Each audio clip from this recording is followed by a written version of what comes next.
Aujourd'hui, donc, au programme, on va essayer de développer un petit peu sur la chirurgie et les possibilités de la chirurgie endo, et puis ensuite parler des pathologies sinusiennes.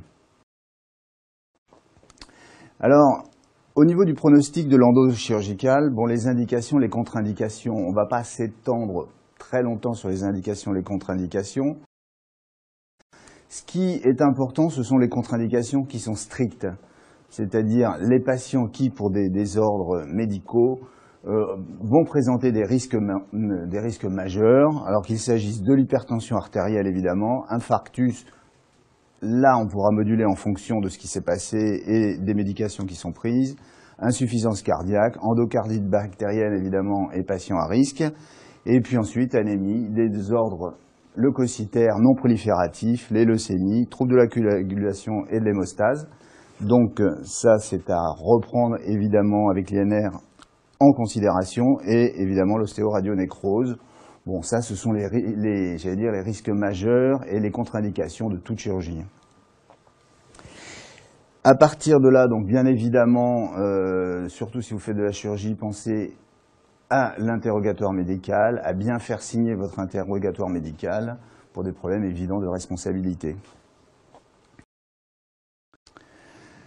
Les risques modérés, bien évidemment aspirine, tous les anti-agrégants plaquettaires, les antivitamines K. Alors actuellement, on sait très bien que les cardiologues refusent quasiment que les patients arrêtent leur médication. Donc on a de plus en plus l'habitude d'opérer des gens qui sont sous antivitamine K ou autres anti-agrégants plaquettaires. Donc ça c'est un problème, pensez à faire une INR, pensez à prendre toutes les précautions utiles, à avoir du Pangen si vous opérez pour pouvoir faire une hémostase.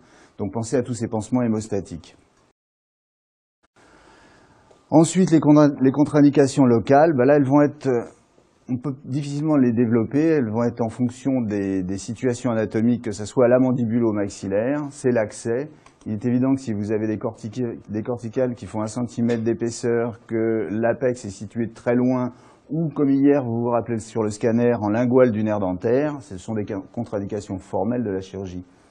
Il est évident qu'un apex qui est en linguale du nerf dentaire inférieur, bon, on ne pourra jamais l'atteindre sans léser le nerf. Donc là aussi, bien évidemment, toujours s'entourer des précautions radiographiques et d'une imagerie adaptée de type scanner pour éviter tout désordre. Je crois que là aussi, au niveau responsabilité, on dit que le scanner n'est pas obligatoire. Par contre, en pas de pépin, on vous reprochera de ne pas l'avoir fait. Hein, donc systématique. Au niveau du maxillaire, c'est plus l'accès. C'est par exemple sur des racines palatines de molaires maxillaires. Si vous avez une 27, si vous devez intervenir sur une 27 et que la 26 est en position plus externe, il est évident que pour des problèmes d'accès, des problèmes mécaniques et puis des problèmes de dextérité, il sera impossible d'atteindre les zones apicales. Donc là, on va avoir des contre-indications anatomiques. Hein, puis certaines contre-indications pour les uns ne le seront pas pour d'autres, en fonction un petit peu de l'expertise du geste. Alors, ce qui est intéressant, on a commencé à en parler hier, c'est un petit peu ce qu'on appelle, ce que j'ai appelé la chirurgie de complément. C'était en fait, compléter notre traitement endodontique par une intervention chirurgicale. C'est-à-dire, lorsque nos objectifs ne sont pas atteints, pouvoir aller aux extrémités des racines, compléter, resséquer, obturer rétro pour que tout le système endodontique soit fermé. On verra un petit peu l'intérêt des drainages, des décompressions de kystes. Et puis ensuite, dans les indications de cette chirurgie, la persistance de douleur après un traitement endodontique, éventuellement, on commencera à se poser des questions pour savoir si on a besoin de chirurgie de complément. Et puis, éventuellement, les fenestrations qui sont des gestes très simples à faire. Ça, par exemple, si vous vous mettez à faire de la chirurgie endodontique, c'est cet apex qui sort de la corticale externe. Tout se passe bien, vous faites le traitement endodontique et le patient a une gêne, donc soit en se rasant ou la femme en se maquillant, qui vous dit dès que je touche, ça me gêne, ça me fait mal. Donc ça c'est le signe classique de la fenestration.